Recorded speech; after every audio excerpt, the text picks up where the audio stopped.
The little village of Shafira lay tucked between rolling green hills and fields of golden wheat, where the air smelled of earth, wood smoke, and blooming jasmine in spring. Life was simple there, marked by the rhythm of dawn and dusk, of planting and harvest, of weddings and funerals.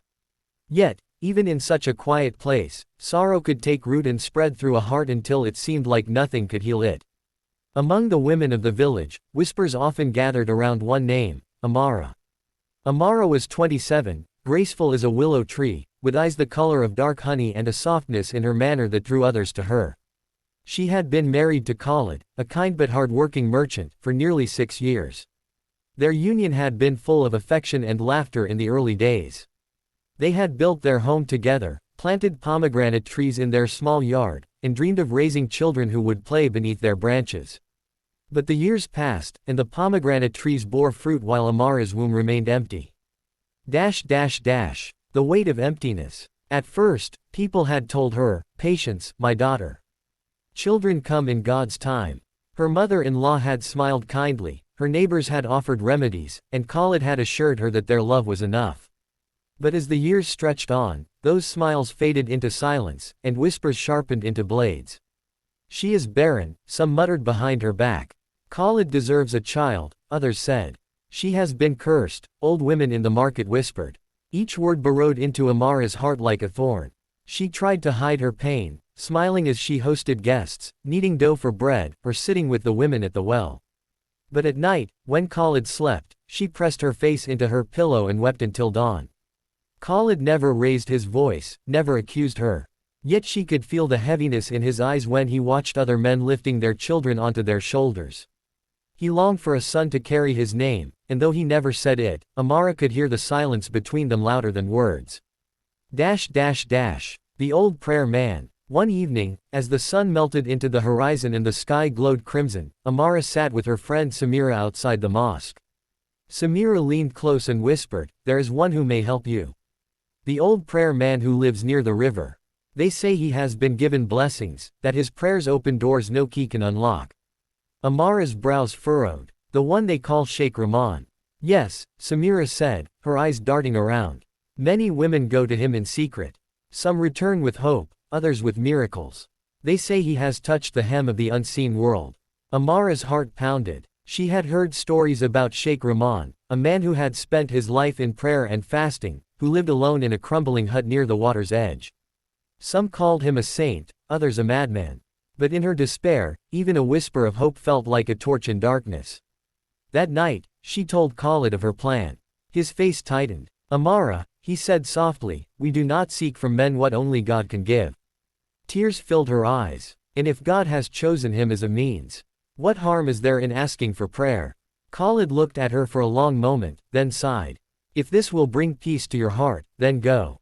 But promise me, Amara, keep your faith in the one who truly holds our destiny."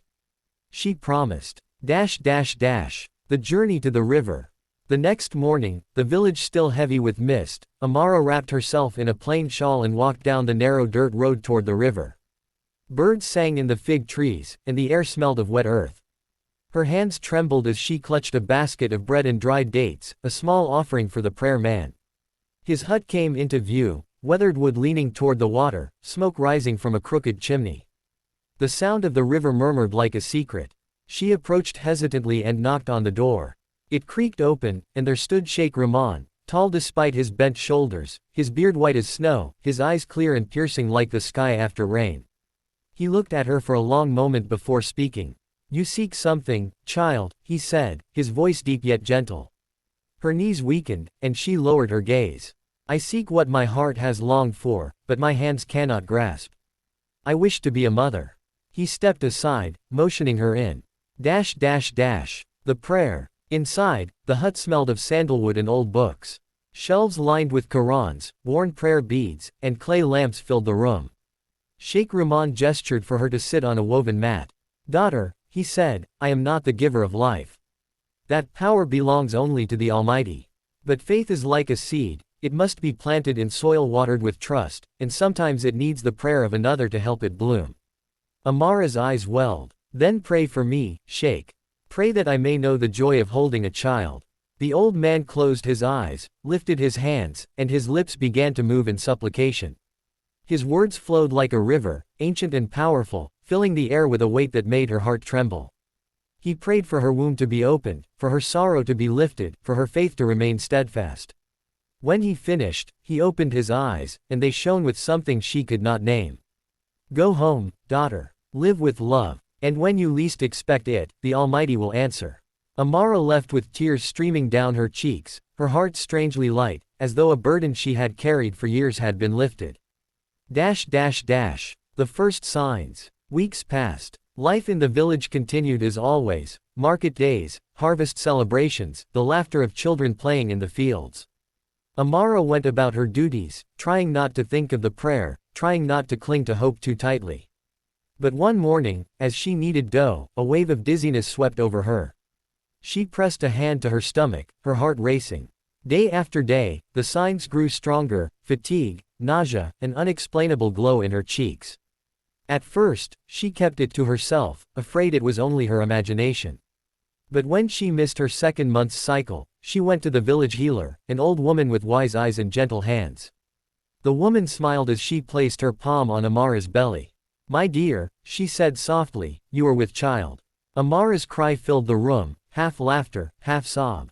She ran home, breathless, and threw herself into Khalid's arms. "It is true," she whispered. "We are going to be parents." Khalid froze, then his eyes widened with joy. He lifted her into his arms, spinning her as tears streamed down his face. For the first time in years, the silence between them was broken, filled with the music of hope.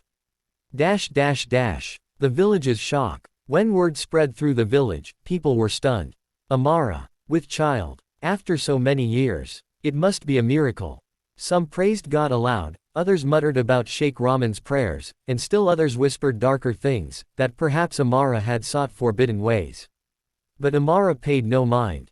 Her hands now rested on the swell of her belly, and her heart beat with a new rhythm, the rhythm of the life growing inside her. Women came to her with gifts of baby clothes, herbs, and lullabies. Even her mother-in-law, who had grown cold over the years, kissed her cheeks with tears of relief. And yet, beneath the joy, a shadow lingered. Some villagers looked at her with suspicion, their whispers growing sharper. One evening, as she returned from the well, she overheard two women hiss, "It is not natural. A barren tree does not suddenly bear fruit. She must have bargained with powers beyond the sacred." Amara clutched her belly, her eyes burning with tears. But Khalid took her hand and said, "Let them talk. We know the truth. This child is a gift, nothing more, nothing less." The birth. 9 months later, under a silver moon, Amara's cries filled their home. The midwife worked tirelessly, and Khalid held his wife's hand, whispering prayers. Hours passed like eternity until at last the sound of a newborn's cry pierced the air. "A girl," the midwife announced, laying the tiny bundle in Amara's arms. Amara looked down at her daughter, skin soft as rose petals, eyes blinking like stars just opening to the night. Her heart swelled until it felt it would burst. She pressed her lips to the child's forehead and whispered, "My miracle." Khalid's tears fell freely as he cradled them both.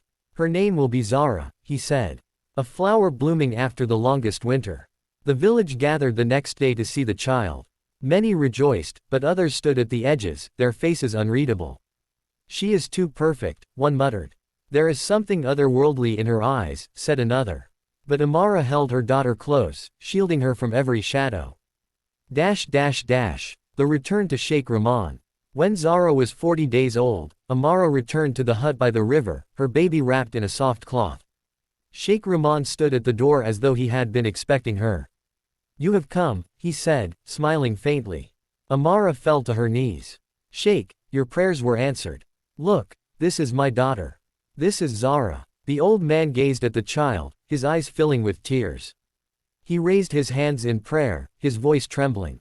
"Praise be to the Almighty, who brings life from nothingness, who writes joy where there was sorrow." Then he looked at Amara and said something she would never forget, "Do not let fear steal this blessing. The world will speak, but truth needs no defense. Raise her in love, and she will silence every whisper." What shocked everyone. Years passed, and Zara grew with astonishing grace. By the time she was 5, her laughter was like music, Her eyes held a wisdom beyond her years, and her presence softened even the hardest hearts. The villagers who had once whispered now came to Amara, asking Zara to bless their sick, to sit with their lonely, to pray for their troubled. The same mouths that had doubted now called her, the child of light. What shocked everyone was not merely that Amara had become a mother, it was the kind of child she bore. Zara seemed touched by something divine, a living reminder that miracles walk among men when faith refuses to die. And as Amara watched her daughter grow, she often returned in her heart to that day by the river, when an old prayer man had lifted his hands to the sky, and heaven had listened. Conclusion. Amara had gone to Sheikh Rahman seeking motherhood. What she received was not just a child, but a story that would be told for generations, a story of faith, prayer, and the unyielding power of hope. For in a world where sorrow often lingers too long, the greatest miracle is when joy is born where no one expects it.